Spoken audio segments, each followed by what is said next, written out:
Halo, selamat pagi teman-teman semua. Assalamualaikum warahmatullahi wabarakatuh.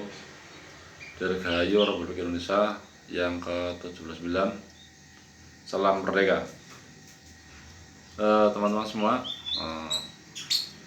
pada waktu beberapa hari yang lalu ya, kita sudah membahas masalah proklamasi 17 Agustus 1945 ya. Dan ternyata kemerdekaan yang sudah diraih oleh bangsa Indonesia, yang sudah diproklamasikan oleh bangsa Indonesia, itu bukan akhir dari perjuangan bangsa dan rakyat Indonesia ya, atau bukan awal dari kemerdekaan Indonesia. Karena apa? Karena setelah kemerdekaan tersebut ternyata masih terjadi ya pertempuran-pertempuran di beberapa wilayah di Indonesia ya. Dan pertempuran yang pertama adalah pada tanggal 10 November ya di Surabaya, yang sampai saat ini dikenang ya, atau dijadikan hari pahlawan ya. Karena apa? Karena pertempuran tersebut adalah pertempuran yang paling dahsyat ya, yang paling besar sepanjang sejarah perjuangan bangsa Indonesia ya. Karena apa? Karena pertempuran tersebut mengakibatkan banyak ya, banyaknya pasukan Indonesia yang berguguran ya, atau rakyat Surabaya yang menjadi korban ya. Dan dari pihak Inggris pun ada 1.600 pasukan ya yang tewas ya, maupun hilang ya. Oke, kita lanjut saja teman-teman semua, bahwa pertempuran pada tanggal 10 November ya 1945 ini berawal dari kedatangan pasukan sekutu ya yang datang ke kota Surabaya. Pasukan Inggris pada saat itu ditumpangi oleh Belanda ya, yang kita kenal sebagai Nika ya. Nah, pada tanggal 25 Oktober 1945 ini pasukan sekutu Inggris dan Belanda datang ke kota Surabaya. Dan pada tanggal 28 Oktober ini pasukan pihak Inggris mulai membuat pos-pos pertahanan di Surabaya. Maka dari itu ini memicu terjadinya bentrokan ya, karena kedatangan pasukan sekutu ya ke Surabaya ini sangat disambut tidak senang oleh rakyat dan pemuda Surabaya. Oleh karena itu, mulai saat itu terjadilah bentrokan-bentrokan ya antara pemuda Surabaya dan pasukan Inggris. Dan akibatnya pada tanggal 30 Oktober 1945 ini salah satu petinggi Inggris ya, itu Brigadir Jenderal Malabi ini tewas ya, terbangun dalam mobil karena ledakan granat yang dilemparkan oleh arek Surabaya. Nah, tewasnya Jenderal Malabi ini mengakibatkan kemarahan dari pihak Inggris. Nah, Jenderal Pleasant ya, salah satu petinggi dari Inggris, menganggap bahwa tewasnya Jenderal Malabi adalah suatu kejahatan perang. Akhirnya pihak Inggris mengultimatum seluruh tokoh di Indonesia, masyarakat Surabaya, pemuda Surabaya, dan ulama serta santri di Surabaya ini untuk menyerahkan diri ya kepada pihak Inggris dan menyerahkan persenjataannya. Ini ultimatum dari pihak Inggris ya kepada pihak Indonesia saat itu ya. Namun demikian, Saat itu Bung Tomo yang menjadi motor penggerak ya perjuangan di Surabaya. Ini meminta kepada seluruh masyarakat Surabaya untuk tidak mengikuti ultimatum dari pihak Inggris ya. Dan akhirnya karena ultimatumnya Inggris tidak dipenuhi oleh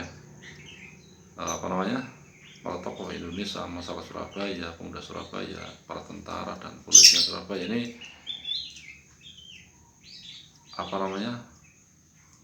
membuat kemarahan dari pihak Inggris. Dan pada saat sampai batas waktu yang telah ditentukan dari pihak Indonesia tidak memenuhi ultimatum dari Inggris, maka pada tanggal 10 November terjadilah pertempuran ya yang dahsyat ya, yang sangat besar. Karena apa? Karena Inggris menyerbu ya kota Surabaya itu baik dari darat, laut maupun udara ya. Dan pasukan Indonesia pun yang didukung pasukan di Surabaya pun yang didukung oleh seluruh pasukan dan pemuda yang ada di wilayah Indonesia yang di berbagai pulau di Indonesia seperti Maluku, Kalimantan,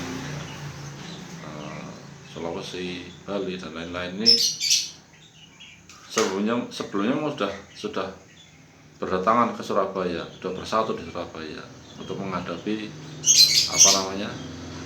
pasukan Inggris. Nah, pada tanggal 10 November itulah terjadi pertempuran yang sangat sengit ya, karena peralatan tempur dari pihak Inggris yang sudah luar biasa ya dibanding dengan Indonesia. Namun Indonesia memiliki kekuatan ya yang juga sangat kuat ya, sangat luar biasa dengan persatuan dan kesatuannya. Dan cara menggunakan senjata pun sudah mahir ya, beda dengan zaman terdahulu ya. Karena semenjak dijajah Jepang ini ada sekolah namanya Nippon ya. Nah, Nippon ini salah satu sekolah yang berbasis kemiliteran atau membentuk membentuk kemiliteran ya. Jadi ada beberapa tokoh Indonesia yang memang ikut ya pendidikan di Nippon. Jadi akhirnya tokoh-tokoh inilah yang akhirnya memberikan pendidikan atau pelatihan ke pasukan-pasukan di seluruh Indonesia dan masyarakat pemuda Indonesia ya. Akibatnya cara menggunakan senjata pun sudah mulai mahir. Nah, akibatnya dalam pertempuran ini sangat sengit ya, sangat luar biasa perlawanan dari Indonesia. Seperti yang saya sampaikan tadi di awal bahwa dalam pertempuran ini ya mengibatkan banyaknya pasukan Indonesia berguguran ya, dan rakyat Surabaya yang bersatuan. Dan dari pihak Inggris pun ada 1.600 ya pasukan Inggris yang tewas dan hilang ya.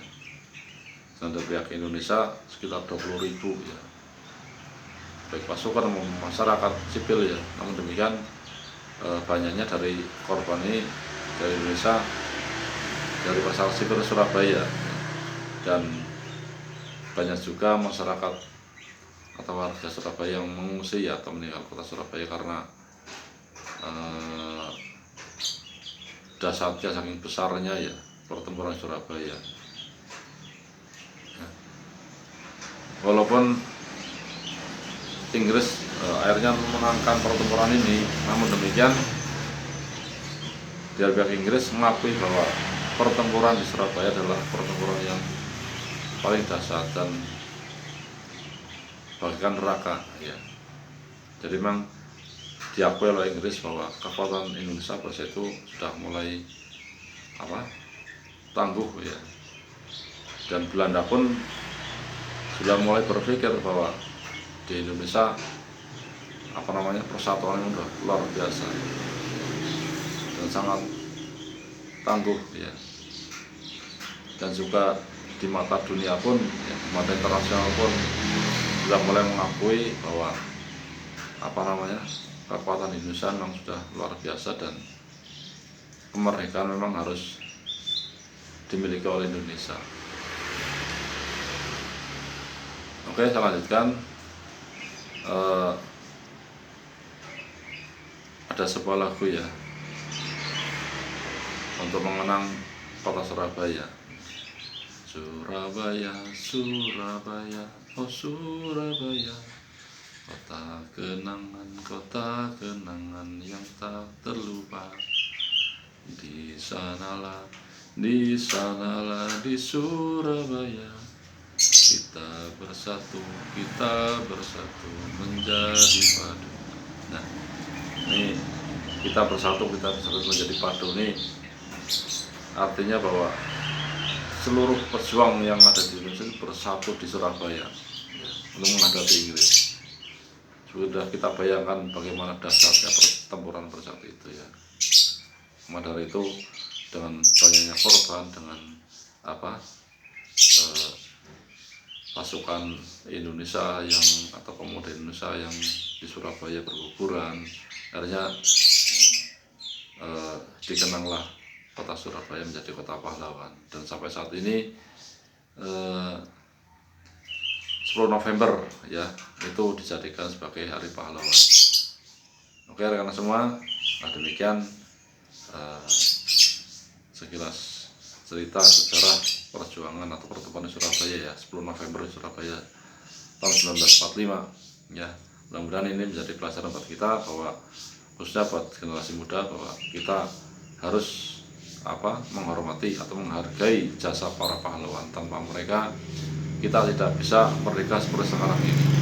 Tanpa perjuangan mereka, tanpa cucuran darah atau pertaruhan nyawa mereka ya, para pahlawan, kita tidak bisa seperti sekarang ini yang hidup udara bebas tanpa kekuatan dari negara asing, tanpa campur tangan dari pihak asing ya.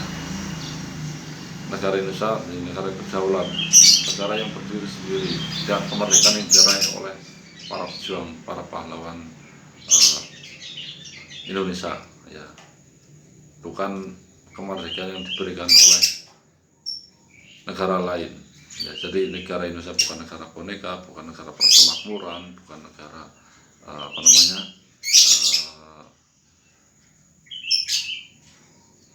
negara bagian, tapi negara merdeka dengan kemerdekaan diraih oleh rakyat Indonesia itu sendiri. Oke teman-teman, demikian cerita sejarah perjuangan saat ini. Mungkin lain waktu akan kita sambung lagi dengan pertempuran yang lain ya setelah kemerdekaan Indonesia, seperti pertempuran 1 Maret di Yogyakarta ya, yang tidak kalah sengitnya pada saat itu pertempurannya. Oke, terima kasih. Assalamualaikum warahmatullahi wabarakatuh. Salam merdeka.